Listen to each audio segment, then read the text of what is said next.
معزز سامعین، Urdu voice centre میں خوش آمدید۔ آپ سے گزارش ہے کہ ہمارے چینل کو سبسکرائب کریں اور بیل آئیکن پر کلک کریں تاکہ آنے والی تمام نئی ویڈیو کا نوٹیفیکیشن آپ کو مل سکے۔ بہت دنوں کا ذکر ہے، مسجد نبوی صلی اللہ علیہ وآلہ وسلم کے صحن میں ایک بزرگ اپنے شاگردوں کو حدیث پڑھا رہے تھے۔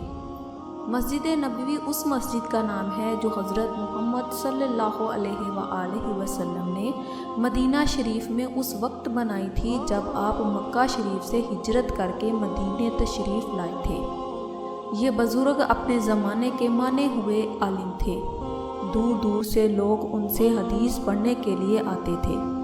سب شاگرد خوب غور سے استاد صاحب کی باتیں سن رہے تھے کہ ایک غریب لڑکا مسجد میں داخل ہوا۔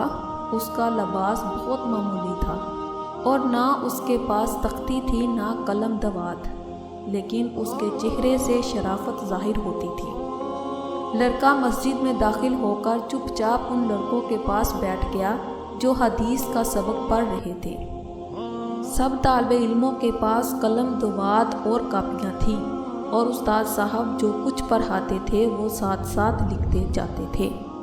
آنے والا غریب لڑکا کچھ دیر خاموشی سے استاد صاحب کی باتیں سنتا رہا اور پھر مسجد کے فرش سے ایک تنکا اٹھا کر اس سے اپنے ہاتھ کی ہتھیلی پر اس طرح لکھنے لگا جیسے وہ تختی پر لکھ رہا ہو۔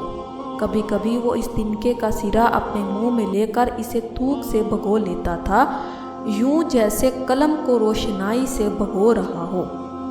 جب لڑکوں کو چھٹی ہوئی اور وہ اپنے اپنے گھروں کو جانے لگے تو استاد صاحب نے غریب لڑکے کو اپنے پاس بلایا اور کہا، بیٹا، جب ہم بچوں کو حضرت محمد صلی اللہ علیہ وآلہ وسلم کی حدیث پڑھا رہے تھے تو تم بار بار تنکا منہ میں ڈالتے تھے اور اسے تھوک سے بھگو کر اپنی ہتھیلی پر لکھنے لگتے تھے۔ یہ تو بڑی غلط بات ہے۔